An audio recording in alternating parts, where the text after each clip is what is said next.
The Negro of the ego the otaku and wants to stalk you. The Negro otaku is back after finally catching up with the anime that are airing this season to bring you his winter anime impressions. So without further ado, let's get this shit started, son. Oh, and by the way, I won't be doing Space Dandy because you guys already know how I feel about that anime. Best anime of this season, of the winter season. 12 out of 10. I don't need to say any more episodes. Now I'm not going to lie, Magical Wolf had me intrigued first episode with all the chaos of everyone becoming magicians, but it just got a bit bland to me after that, and I'm really not a fan of the main protagonist Takeshi. He seems to be really wishy-washy and stale. And don't even get me started on Isushima. She is so annoying. In fact, the only person I kind of like is Ida, because he seems cool and he has the best character design out of all of them, to be honest.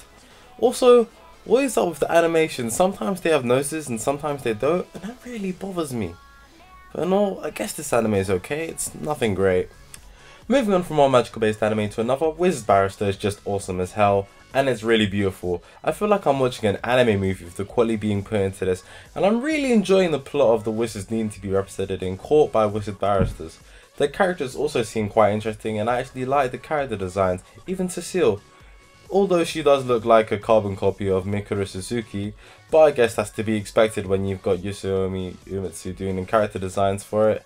Anyways, I'll just say Wiz Barristers is definitely one of the animes that I'm enjoying most this season. Noragami is probably my second favourite anime of this season so far. I enjoy the plot, the pacing and the characters.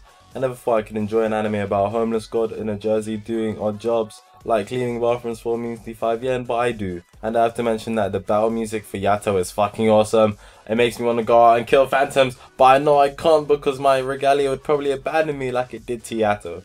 This anime is so annoyingly paced that it makes no sense. How am I supposed to understand what you're about, Pupa, when you only give me 4 minutes? Oh wait, 3 minutes, when you technically count the opening and ending songs. Watching this anime is like having someone give you pieces to a puzzle, and just when you think you're getting the hang of it, they either take away that puzzle, or they throw in pieces of an entirely different puzzle. And it just makes you just more fucking confused. And all I'm saying is, I don't think this anime is going to make any sense, even when it's finished. I read the manga, and even though it wasn't great, it made a lot more sense than this piece of shit.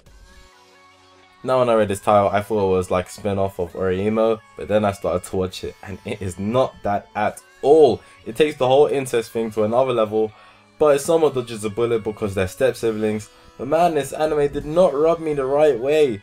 I'm not really a fan of the plot. The whole idea of this ghost, Kotobuki, messing with Mitsuki's life because she didn't get to express her feelings to Yuya is this bullshit to me.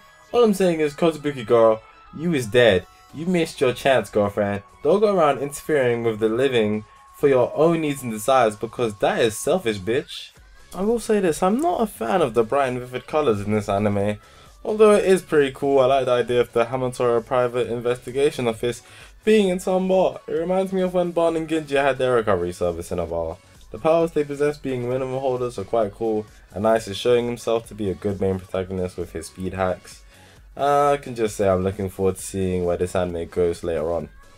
Just don't watch this nonsense. It's really stupid and the main character is annoying and unlikable to the point that it actually angered me.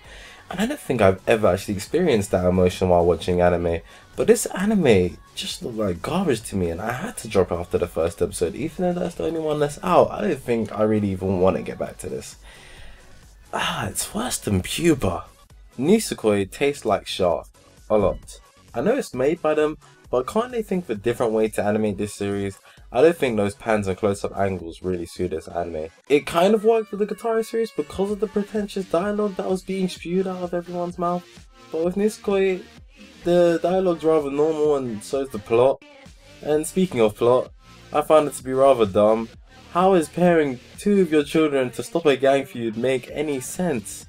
If you really wanted to stop them from fighting, you just call a truce in front of the gang members instead. So then you could just have no bad blood that way. But this makes no sense. All I'm saying is that these two aren't winning Father of the Year for 2014. That's for sure. Strange Plus definitely lives up to the name because it is indeed strange. And it does have its humorous parts, but I find it to be very hit and miss with me in comparison to a show like Senyu, which constantly had me laughing with its 4-minute episodes. Also, I don't think it's just me, but I keep on forgetting that there's a female in this detective agency. I just don't recall her doing much or having much dialogue in this series. I don't know, maybe it's just me. Well, now that my winter impressions are done, make sure you like the video and, you know, comment telling me what you think of my opinion, if it's stupid or if you agree, whatever. I'm out. Goodbye.